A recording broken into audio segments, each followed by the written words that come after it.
team? How we doing? This is Coach Dana Cavalea coming at you with the Becoming a Champion show, where we are all about inspiration, motivation, and encouragement to move you along your high performance journey.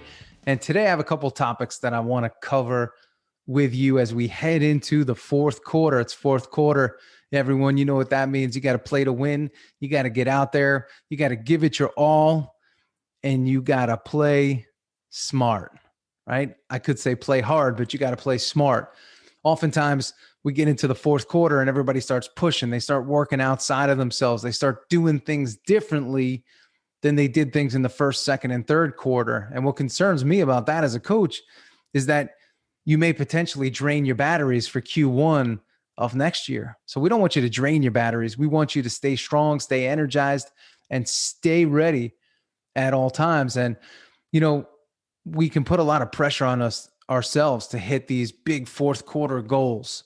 And one question I have is, hey, where were you Q1 through 3? We've been talking about getting you ready, getting you prepared, winning, right? We've been talking about that all year.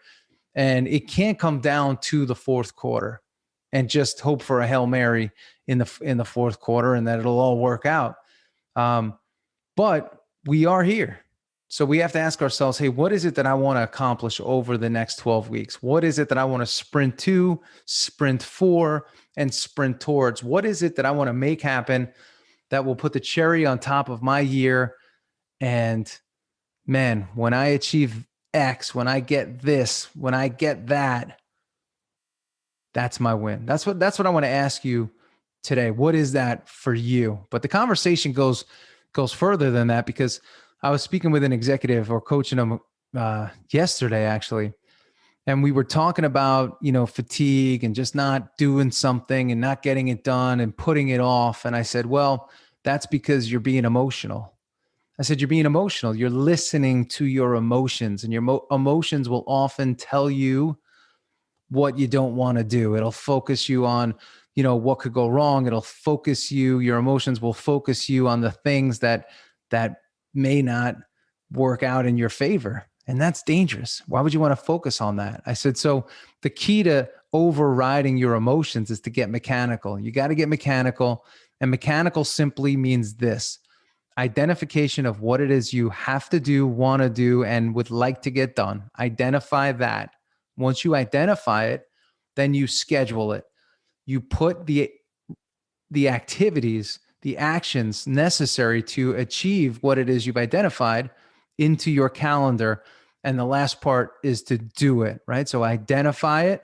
Number 1, schedule it.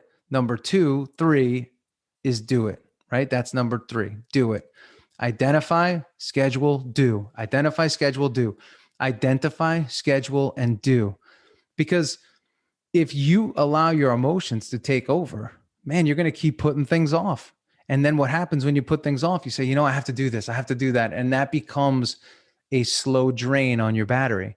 It's easier to just allot the time and wrap it up. Many of you know I'm finishing up my book here. It'll be out in the next few weeks, Habits of a Champion Team. I fell victim to the emotions of, oh, geez, I got to read this again. I got to go through this. I have to edit all these things that I have to do, right?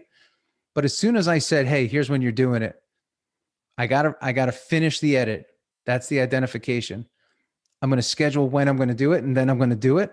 As soon as I took that philosophy, which was mechanical, and I put the mechanical philosophy in play over the emotional, like, oh man, I could be doing so many other things. Oh, it's summer. Oh, this. Oh, it's fall. Oh, it's that. As soon as I eliminated the emotion because of the mechanics, boom, it's done. Editor has it. It's wrapped up. Right now, we're getting it ready for print, and the first copies will be here in just a few weeks. So that's a real case study and live example of how to use this method of identify what it is you need to get done, schedule it, do it. That's mechanical. As soon as we allow emotion to set in, man, danger could happen. Danger. Emotions are weird because it's all based on how we feel in the moment. And if we listen to how we feel in the moment, we won't want to ever exercise or train or do something, right? At least habitually. It'll be once in a while. Because how often do we actually feel amazing. Oh man, I'm amazing today. My energy profile's through the roof.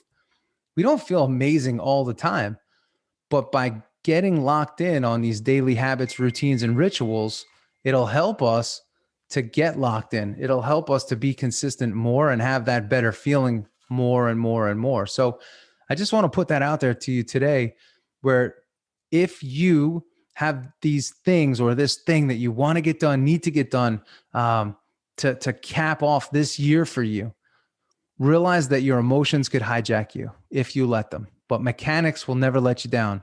Identify, schedule, do. Identify, schedule, do. Identify, schedule, and do. If you lock in on that mechanical process, you will do amazing. And here's the best part about it. You could actually take that process into your day to day. So here it is, Monday or Tuesday. What am I going to do today? What is it that I want to identify? What is it that I'm going to schedule for today? What is it that I'm going to do? And for those of you that plan the night before, you could do the same thing for tomorrow. And then tomorrow you could do the same thing for the next day.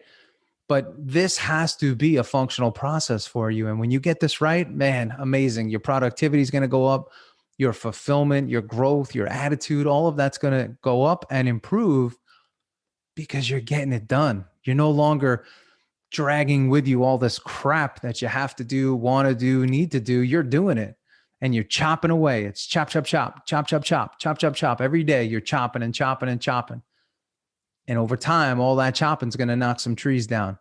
And that's the victory that it is that you seek. So, that's what it's all about. I'm laughing because for me, it's a very symbolic day, right? Yankees, Red Sox tonight. I'm recording this on October 5th, the wild card game. The teams have played 160 plus games, plus spring training. There's been a lot of energy, a lot of sweat, a lot of effort that went into the season. And it all comes down to this one game tonight to see who advances to the playoffs. So all season you chop away, and tonight's the big night to see which tree falls in what direction. Does it fall for the Red Sox or does it fall for the Yanks? So you know where I lean. But anyway, I wanted to bring this up today because this is actually my favorite time of year, the big fourth quarter sprint. But I will caution you this, and I alluded to this when I first started recording today. Don't get too far outside of yourself. Don't force the outcomes. Just chop away every day. Say, hey, what do I want to make happen today? What do I want to make happen today? That's the identification. Okay, when am I going to do the work? I'm going to schedule it, and then I'm going to do it. And just do that every day. If you do that for 90 days, I'm telling you, you're going to get those results that you want and more. And what's going to happen too is you're going to set yourself up for a very, very strong Q1, and you're going to kick off 2022 with a blast. But most importantly, you're going to realize one special thing, that you finally figured out a process that works for you. Identify, schedule, do. Identify, schedule, do. And even if that process yields you one victory per day, one simple victory per day, getting this done may be the victory for the day. But when you link enough of those together, the game changes for you. Everything changes for you. That's my message for you today. So I hope you enjoyed it. If you did, please share it, get it out there, help us build this community of champions. If you haven't headed over to danacavalea.com, head on over there, get on the daily blog. Again, I give you a 60 to 90 second read every single day, Monday through Friday, to keep you pumped up, poised, and coached, because coaching is super, super important. It's too difficult to go at it alone and try to navigate your own head alone. Coaching is the answer. I'm telling you, it works, and it's a very, very powerful tool. So make sure you engage in it as often as possible. And that starts with the daily newsletter. So hope you enjoyed today's lesson. Remember, identify. Number 2, schedule. And number 3, the most important, is do. Get it done. Get it done. Get it done this week. That's what I'm expecting from you. Expect that from yourself. Do great things. And we'll be seeing you next week. This is Coach Dana Cavalea, and I'll see you later. See ya.